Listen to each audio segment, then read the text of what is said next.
Right, I'd just like to clarify one thing before I get going.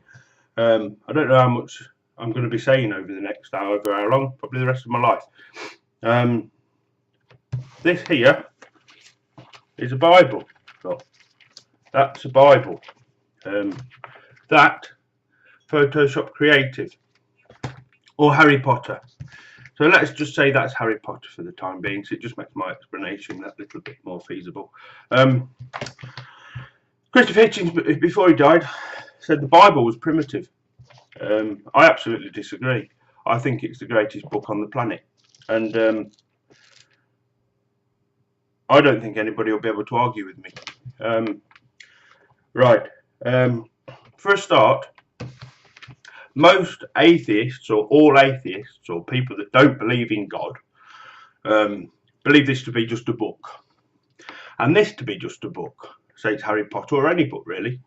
What is the difference between them? One book, two book. That's a Bible, that's a book. Let's say Harry Potter. Right, what's the difference? You can't be a Harry Potter basher. You can't be a Photoshop Creative basher. You can, on the other hand, Felix Schofield just recently called religious people that read the Bible bashers. Now, just to state, if you don't believe in God, then this is just a book. But the amazing thing is, it's got an author. If you've not ever thought of an author of a book before, they write books. And in that book, there's a character. And just like this book, Harry Potter is a character. There was an author. Is it J.K. Rowling? Yes, she's the author. But there's a debate on whether God is the author of the Bible.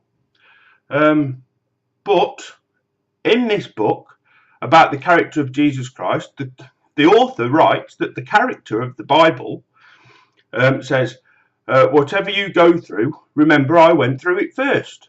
So the Bible wrote and told you how you would be treated for believing in it. So the author must have a deep psychological impact, or know how people were thinking back then, even now, or any time really.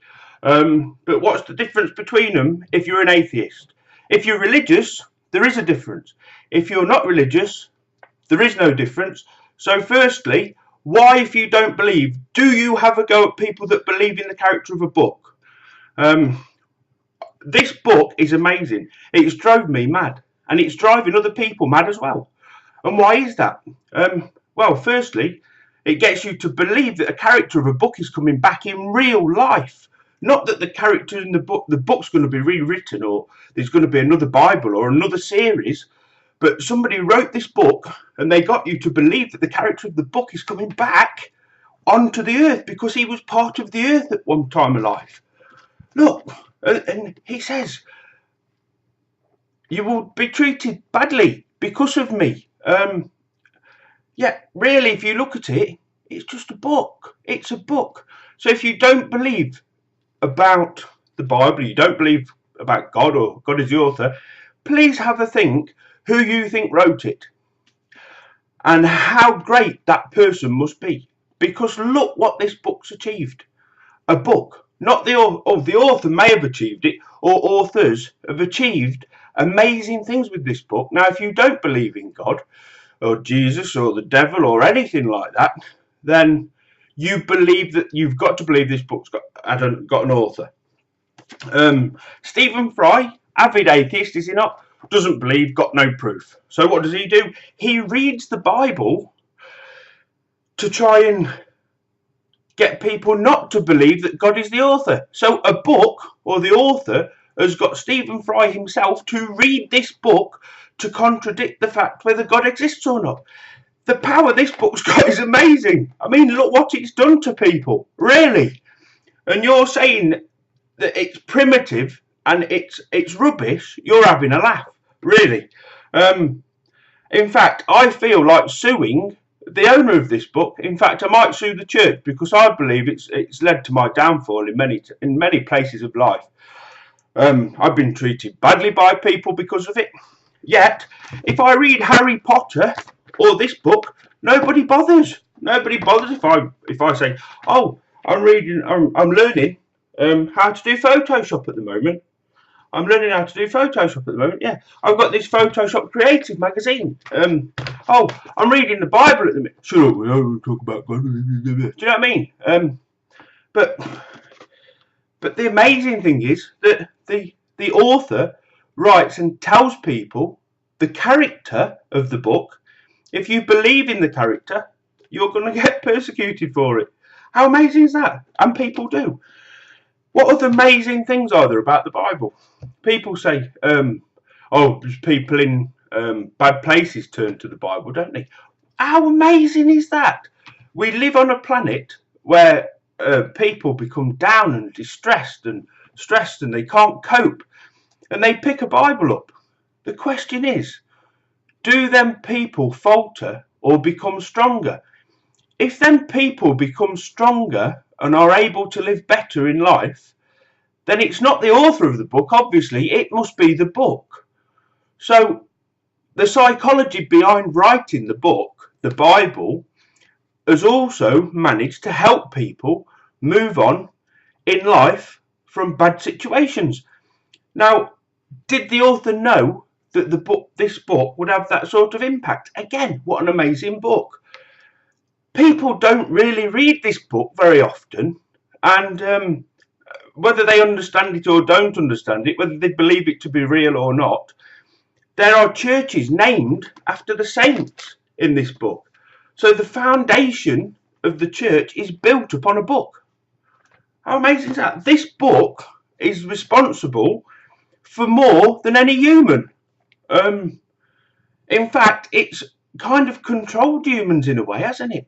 A book has controlled people or helped people, or people have found themselves. People give to charity because of this book. People help other people because of this book. This book is responsible for a lot of things. And then, I don't like to say it, all the Bibles are pretty much alike, aren't they? They've got people to believe in the characters. People would put their lives out for characters. I mean, the Christians went to the lions, and people have put themselves out of. They found strength in places because of the Bible. It seems now there's people killing in the name of God. I must just stress one thing. I'm led to believe that these people that are killing people that are going off to do charitable work and helping the less fortunate, they're doing good works in my mind. I mean, nobody could argue with that. Yet there's people killing people. So I mean, it's obvious that the Bible has done this in some way. Whoever inputted the things into that Bible is responsible for their actions, because they believe that they must believe they're doing right. But hate killings is different, isn't it? But apparently they believe that God cannot have a son, because God is the all, which you can understand that. But if they're actually saying that God is, the supreme being, they are going out killing for him. Yet they say that nobody could stand with God to do whatever, So I don't understand the logic, but I'm not trying to antagonize people. I'm just trying to get my views across about how amazing not just this Bible but every Bible is. Not always in good ways. I don't know. I don't pertain to know everything. I just know that a lot of people have been put down for reading what is, in essence, a book. And gays have more rights than religious people these days. Black people have more rights than religious people these days. Whatever race or ethnic origin you're from, it seems that at the minute Christianity is below all things. And there's nothing more responsible than for the way they've been treated other than a book.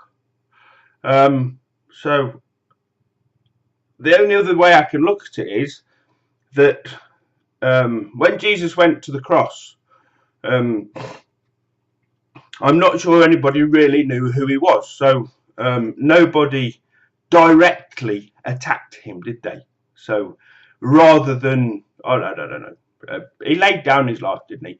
But it seems now that people are attacking Jesus Christ through what is known to be a book because of people's beliefs in a book. Now, the only way, the deep, profound psychological input that I get from this is the reason I'm seeing it this way is because I've searched. And the reason people believe that the Bible is speaking out to them is because it's been written by somebody that's not of this earth.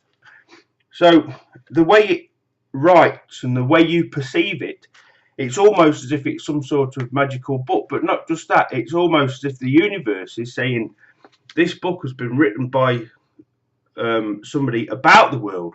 That's why we as humans perceive it as to be something of the world, because of the perceptions of who it's been written by, somebody not of this world. So we perceive this book to be of this world, don't we? But in essence, if you didn't think God wrote it, it is just a book. So why are people persecuted for a book? I'm amazed at that, that the Bible is responsible for so many things, yet people say God doesn't exist. If God does not exist, how has a book had a hold of so many people? It's almost like money, as if it's got a magical power. People have a go at other people because of it. The Bibles are written in such a way that in some ways they go against each other. But was that to bring people together, for them to see the error of their ways, to think, what are we really fighting for? Are we fighting because of a book, or why are we fighting? Because Jesus said, love each other as I have loved you. Yet it seems, if you believe that God wrote the Bibles, that in some way, even in war, his method has brought them people together. But would you be going against God to turn around to your enemies and say, you know, I'm sorry for being your enemy. It seems I've been taken in by a book. Why am I fighting you? There is no other reason that I'm fighting you other than the writings of a book. So would it be right to bring peace, to give peace to your enemies with new knowledge? So, and sit down with your fellow brethren and think, hang on a minute, what am I fighting over? For what reasons?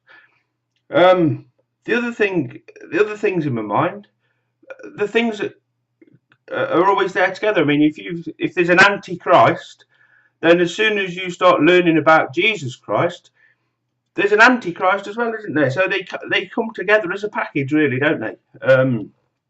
And if you're a devil worshipper, then Jesus Christ is the same. So there's a choice there, isn't there? God said that we're all sinners, and if you was to think that the Bible also says that sin leads us to death, then in that case he gave Jesus the power over us all, didn't he? Because this is what I've just come up with recently. I don't know whether it be true, but it kind of makes sense to me that you know, if God having a son, or a son somebody he cares a lot for, whatever, he's given an individual or a begotten son power over death. How has he given power over death? Because if you continue sinning, it's like having just say you get marks against your name and they keep going and going, and eventually sin leads to death. The only person written about in the Bible that can stop you from dying is Jesus.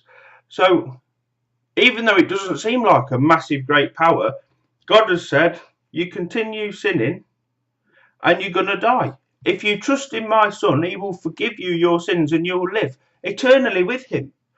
So that kind of makes sense to me.